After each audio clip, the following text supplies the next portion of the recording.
Hello, my dear listeners. My name is Kishore Ganesh, and in this episode of the Vocal About Visuals podcast, I'll be reviewing Vijay, or should I say Thalapathy Vijay's brand new monstrous film, Leo, that is directed by Lokesh Kanagaraj and is written by Lokesh Kanagaraj along with Rathna Kumar and Deeraj Vaidy. This is a non-spoiler review, so you can listen/watch without any fear. But this movie has so much content to be picked apart that a spoiler review needs to be made, which will come out at a later date.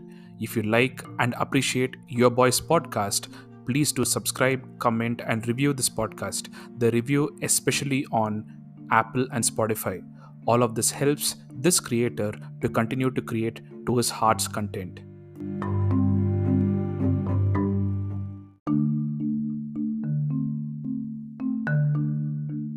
The question that lay before Lokesh before he started on Leo, well, the more important and interesting one, in my opinion, compared to will Leo be a part of the Lokesh cinematic universe or the LCU, was whether this will be a 100% Lokesh Kanagaraj film. What I mean by that is, will this movie turn out to be a Lokesh movie wherein the script has no compromises owing to Vijay's huge family audience appeal or market forces, like the need for an introduction song or the need for slow mo shots for every time the hero enters a scene? And the trailer, in which Vijay is straight up acting his heart out while yelling a top tier expletive in Tamil, convinced me that yes, this is very much a 100% Lokesh Kanagaraj film.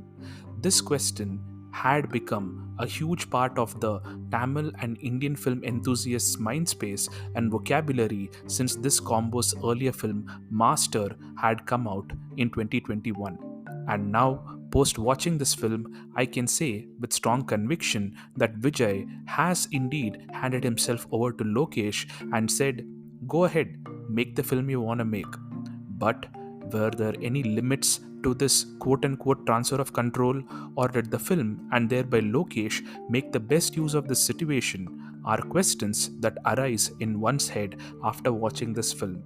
And of course, the former of these questions can be answered only by the crew, Vijay, and the producers.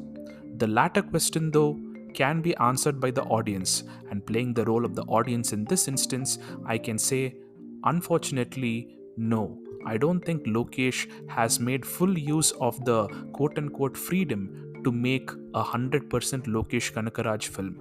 Or better yet, the more accurate answer is he partly has succeeded in this endeavor and has partly failed. And explaining the statement of mine will actually work as a legit review of the film as well. And so we shall proceed. Lokesh succeeds in making what is a rarity with respect to big hero films, which is that the story actually gets fleshed out. There is meat in the story, and all the actors, including the big hero, in this case Vijay, is an organic part of the story. As I tweeted after the film, this is not just an action film, this is an action drama. And for far too long, we have had mass films which are just hero worshipping vehicles, or where the events that occur have no depth. They entertain, but they do not stay with you.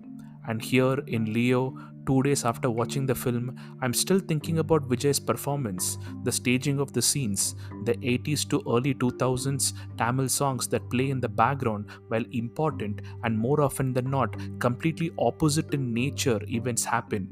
Not to mention the animal metaphors in this film. A popular real world wildlife and culture fact about certain animals gets rewritten in the film, and that worked big time for me. I don't believe I've ever seen a Tamil or Indian film where animal metaphors have been thought of to such an extent, or been integrated, or been twisted in such a subtle manner.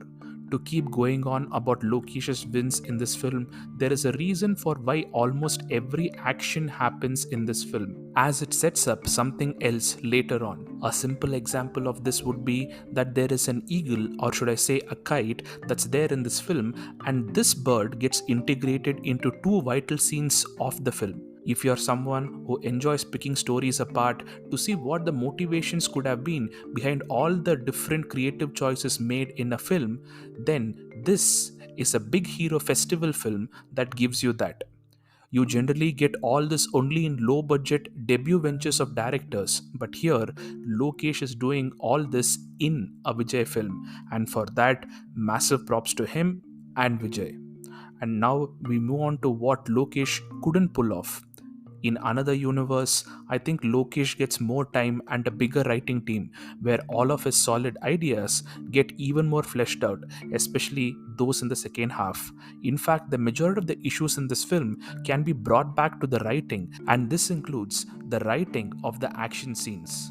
The second half is of vital importance in a film like this that talks about an almost mythical figure. But when the layers of this mythical figure are peeled back, instead of elevating each layer, the writing is largely flat. Of course, I'm using layer very loosely here as a broad term for villain reveals, character reveals, and cameo reveals, in addition to the details of the origin story of Leo. I think had the writing spent more time on elevating the moments that happen in the busy second half, even if the ideas were a bit half baked, I reckon the feeling that one gets at the end of the film would have been far more positive. Of course, as much as the writing needed to be better in many places, the writing needed to be more or less depending on the situations. For example, Sanjay Dutt's Anthony Das character needed less writing and his entire story needed more time to breathe, shall we say. And Arjun's Harold Das character needed more writing overall. Coming to the performances, this is Vijay's most impressive acting performance in a long time. And that's because most films don't write him roles that need him to perform. Most of his film roles expect him to turn up and carry films based on star power and charisma. In this film, though, his character is pushed into a space of generalized anxiety that manifests in insomnia, oversensitivity, and so much more mentally, apart from the physical threat of death to himself and his family. I reckon this role took a lot out of him. But of course, that's just my speculation.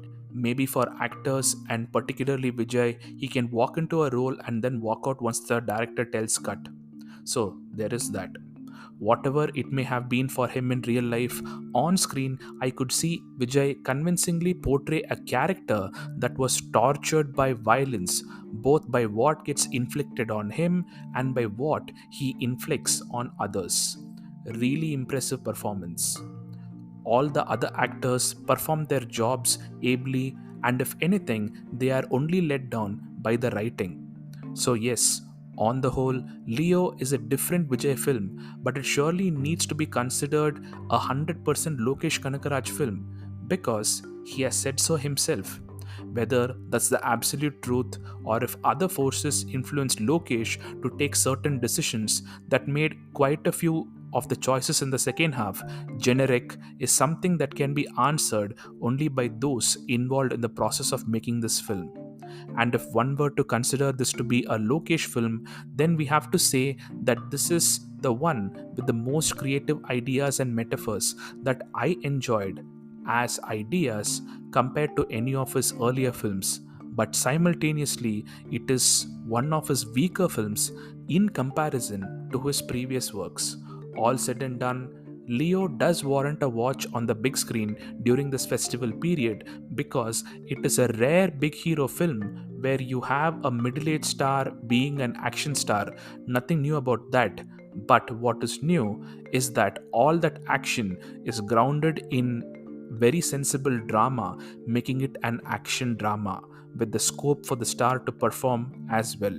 And that is rare in the context of big hero films across India.